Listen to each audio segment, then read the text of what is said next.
Why Gen Z isn't available after work hours is one of the most complained about topics in every corporate HR meeting, every manager's group chat, and every LinkedIn post written by someone over 40 who can't figure out what went wrong with the new hires. And the answer isn't complicated. It's just uncomfortable for the people asking the question. Gen Z isn't available after work hours because after work hours aren't work hours. That's it. That's the whole answer. The time after 5 p.m. belongs to them, not to the job, not to the manager, not to the company that pays them for 40 hours a week and somehow expects access to 60. Why that position is completely irrational, where it came from, and why the people who have a problem with it are the ones who got played, not the generation refusing to play along. Before anything else, let's be specific about what we're actually talking about, because available after work hours gets framed as a minor ask. A quick email here, a fast response there, just being reachable in case something comes up. That framing is dishonest. Here's what being available after work hours actually means in practice. It means your phone is never fully off. It means even when you're eating dinner, watching something, trying to sleep,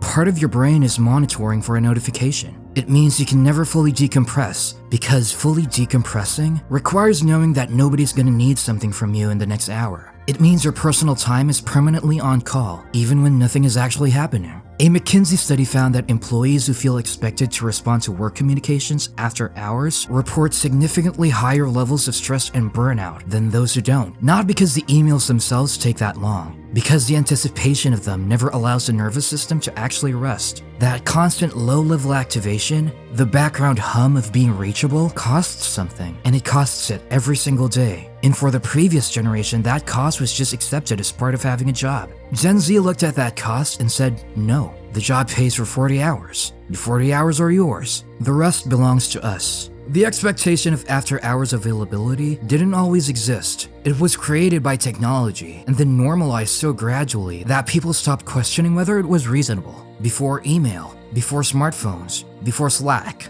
the workday ended when you left the building. Not because people were lazy, because there was no mechanism to reach them. The separation between work and life was structural, built into the technology of the time. And then the technology changed. Email meant the office could follow you home. Smartphones meant the office could follow you everywhere. Slack meant the office could follow you into your bathroom at 11 p.m. on a Sunday. And instead of treating this as a problem to be managed, companies treated it as a feature to be exploited. The implicit deal shifted. You used to be paid for your time in the building. Now you were expected to be reachable always, everywhere, as a baseline condition of employment. And the extra hours of availability, the emails answered at 9 p.m., the messages checked on weekends, the brain that never fully switched off. All of that was given for free because it was expected, because everyone did it, because not doing it made you look like you weren't committed. Gen Z is the first generation to look at that shift and call it what it is, an extraction. Time and mental energy taken without compensation or consent, dressed up as professionalism and dedication.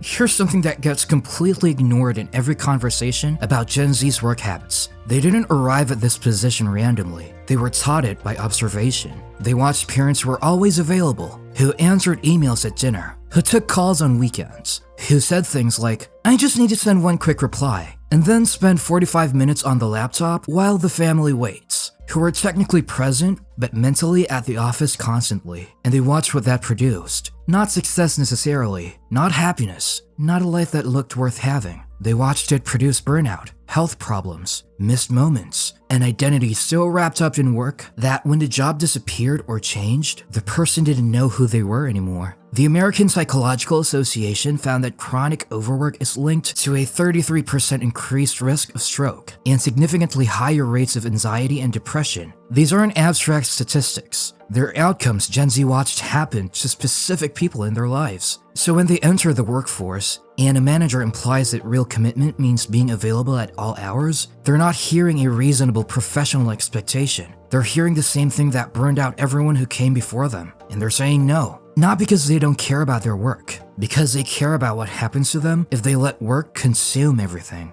Here's the argument that gets made constantly against Gen Z's position on this. If you're not available after hours, you're not as committed as the people who are. You'll fall behind. You won't advance. The people who put in more will get more. That argument has a problem. The data doesn't support it. Microsoft's research on productivity found that working beyond standard hours does not produce proportionally more output after a certain point, and that point is lower than most people assume. Additional hours produce diminishing returns on actual work quality. The extra emails sent at 10 p.m. are not better emails. The extra thinking done while trying to fall asleep is not better thinking. It's just more time spent in a work-adjacent state without producing work-quality results. Stanford research showed that productivity per hour drops sharply after 50 hours a week. After 55 hours, output drops so much that working 70 hours produces the same result as working 55. The extra 15 hours are essentially wasted. You're just there, or reachable, or monitoring, without actually producing anything proportional to the time cost. Gen Z understands this intuitively, even if they haven't read the research. They know that being available doesn't mean being productive. They know that answering a Slack message at 9 p.m. doesn't make them better at their job. It just makes them more accessible. And accessibility is not a job skill, it's boundary erosion. Here's what people who complain about Gen Z's unavailability after hours never ask. What are they doing with that time? Because the assumption behind the complaint is that they're doing nothing, that they're wasting the hours on screens and entertainment, and that giving some of that time to the job would cost them nothing meaningful. That assumption is wrong. The same generation that refuses to answer emails at 9 p.m. is the most entrepreneurial generation in modern history. 62% of Gen Z say they want to start their own business, according to a Dell Technology survey. A significant portion of them are already building income outside their jobs, side businesses, content creation, freelance work, investing, skill development that makes them more valuable in every role they'll ever have. The time after work hours isn't empty time. It's the time Gen Z is using to build the things that will eventually make them independent of the employer who wants them reachable around the clock. And the irony is that the managers frustrated by their unavailability are the ones who made it necessary by demonstrating that employment isn't loyal, that companies cut without ceremony, and that the only real security is what you build for yourself. They created the exact generation of workers who treat the job as one income stream rather than an identity to be protected at all costs. Gen Z is unavailable after work hours because they're busy building something the job can't take away. Here's something worth saying directly. The expectation of after-hours availability flows almost entirely in one direction. Employees are expected to be reachable after hours. Companies are not expected to be responsive to employees after hours. You can be emailed at 9 p.m.,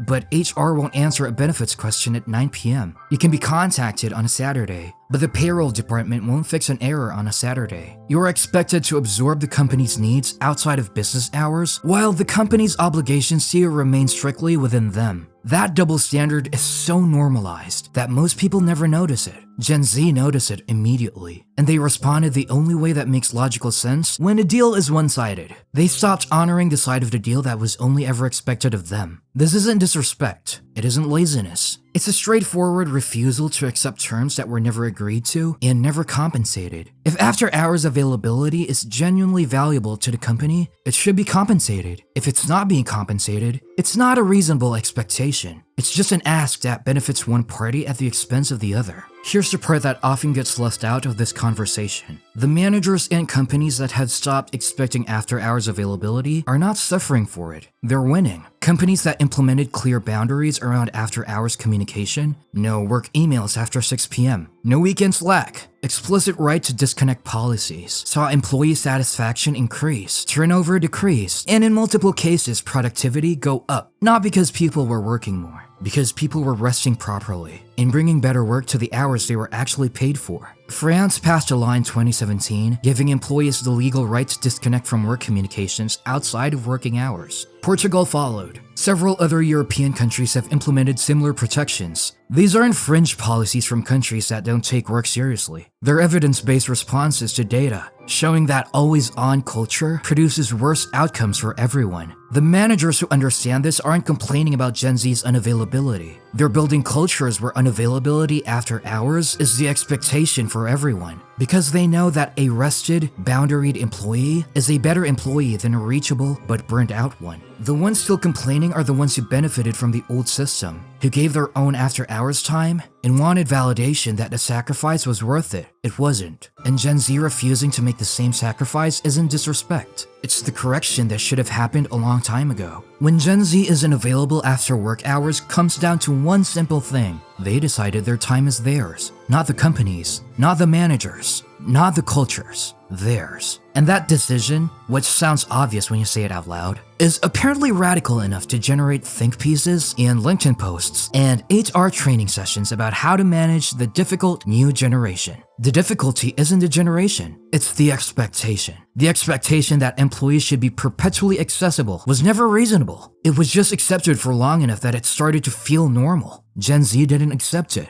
and the discomfort that is created is the discomfort of a reasonable boundary meeting an unreasonable expectation. After 5 p.m., they're gone, and they should be. And eventually the workplaces that figure that out will have the best people, because the best people know what they're worth, and what they're worth doesn't include their evenings.